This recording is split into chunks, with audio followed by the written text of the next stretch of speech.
again, it's well known to us that he plays up against the top players on every team that we face. So there are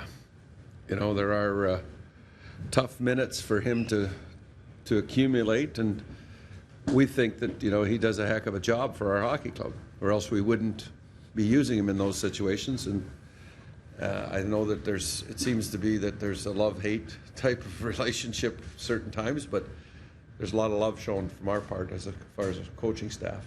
There seems to be a little bit more of I could be wrong, but it just looks like a little bit more of a calmness to his game.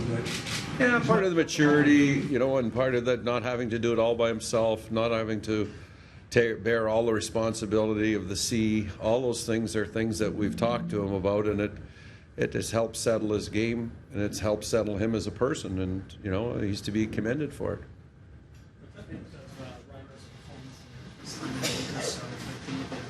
Again, you don't win in this league without goaltending that gives you a chance, and Rhymes gave us a chance.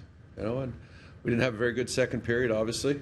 We were hemmed in our zone, and they had a lot more energy than we did, but I thought in the third period we reversed that role.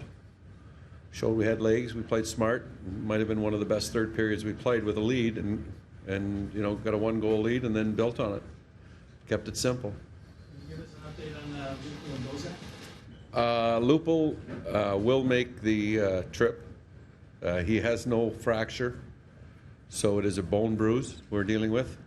He had a CT scan, I guess. Is that what you determine it? And he will make the road trip, and we're hopeful that he'll play in Edmonton on Tuesday night.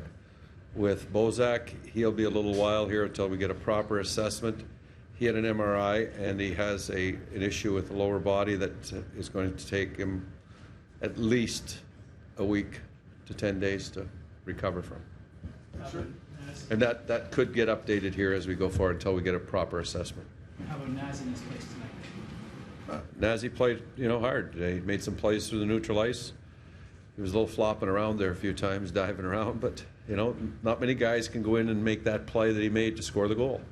Skilled player, I thought he was better in the face-off circle, which is always a big help for starting with the puck. Your line starts with the puck. It's a big advantage throughout the game.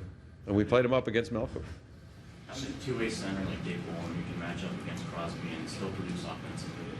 Is that a guy that you were missing last year? Well, we didn't have him, so I guess you could say we were missing him. I look at it, in Boley, that he's been everything that we've asked, because he's a player that you can move up and down your lineup. He plays and practices at a very high pace. It's not that he's immune from making mistakes. He makes mistakes, as we all do. But it's not a mistake through laziness ever. He might read the situation wrong, but it's never through laziness. And he's as we talk about all the time, he's a model for our younger players.